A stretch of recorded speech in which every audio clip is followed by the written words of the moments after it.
Assalamualaikum warahmatullahi wabarakatuh. Perkenalkan nama saya Khairuni Safitrisa dengan stambuk F551-20038. Nah, pada pertemuan kali ini kita akan memaparkan tugas mata kuliah Sistem Informasi Geografis 2 di mana kita membahas tentang algoritma Dijkstra. Nah, pada pembahasan pertama, kita akan membahas pengertian dari algoritma Dijkstra. Yang kedua, pengimplementasian Dijkstra, dan yang ketiga itu kelebihan dan kelemahan dari algoritma ini. Nah, yang pertama kita akan perkenalan dengan apa sih itu algoritma Dijkstra. Nah, pada algoritma Dijkstra ini, sesuai namanya yaitu algoritma Dijkstra diambil dari nama akhir sang penemunya, yaitu Edgar Dijkstra. Adalah sebuah algoritma yang dipakai dalam memecahkan permasalahan jarak terpendek untuk sebuah graf berarah. Nah, algoritma ini dipublikasikan pada tahun 1959 dalam jurnal Numerics Mathematics yang berjudul A Note on Two Problems in Connection with Graph yang dianggap sebagai algoritma Grady. Nah, algoritma ini yaitu mempermasalahkan rute terpendek dari sebuah titik ke titik akhir lainnya. Adalah sebuah masalah klasik optimasi yang banyak digunakan untuk menguji sebuah algoritma yang diusulkan.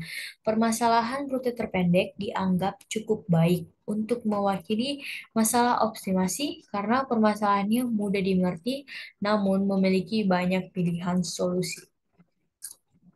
Nah, kita masuk pada implementasi Dijkstra.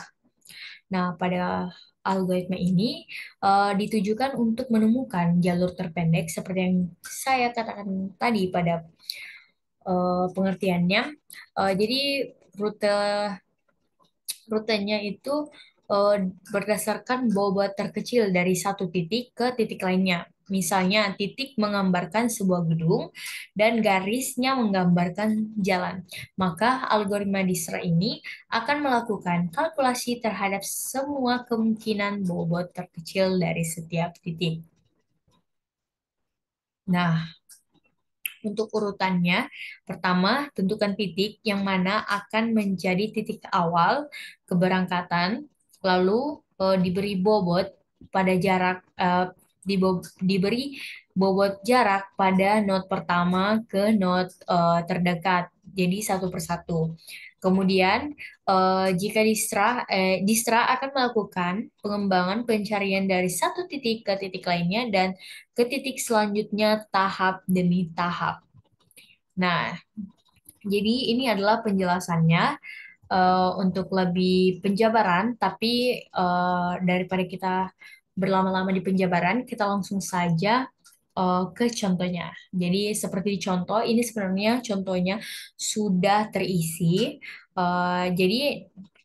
Jadi kita menemukan jarak terpendek dari titik nol yang di sebelah sudut kiri. Kemudian untuk menuju ke kanan itu jaraknya yang ditempuh hanya 18 dibanding not yang lainnya.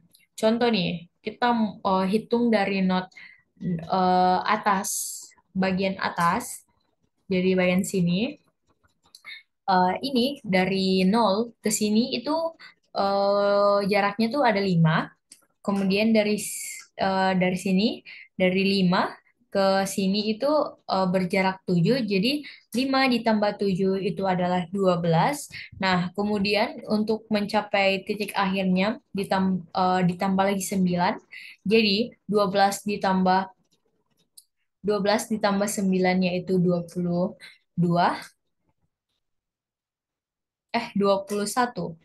Nah, karena ini terlalu banyak 21, jadi kita kemudian ke bobot selanjutnya.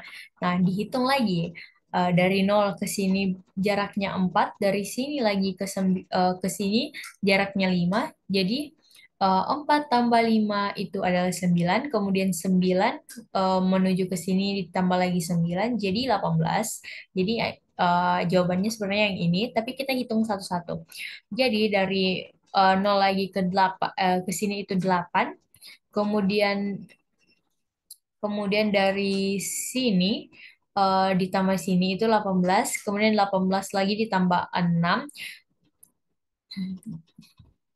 18 ditambah 6 lagi jadi berapa tuh? Oke, selanjutnya kita masuk ke kelebihan dan kelemahan. Ya, jadi algoritma Disra ini dapat digunakan untuk memetakan jalur-jalur alternatif apabila jalur utama mengalami hambatan. Jadi, misalnya kalian ingin menuju ke kampus, tapi jalan utama yang kalian tempuh itu, misalnya jalan rayanya itu lagi ada macet atau ada penutupan jalan. Jadi kita bisa memakai rute-rute terpendek seperti contohnya kita masuk ke gang-gang untuk sampai ke eh, kampus. Jadi itu adalah rute terpendeknya daripada kita harus mutar lagi ke jalan satunya. Nah, kemudian algoritma Dijkstra dapat digunakan untuk menyelesaikan permasalahan rute terpendek dan aliran maksimum elemen-elemen atau bobot dari rute tersebut berupa jarak tempuh, biaya maupun hal lainnya.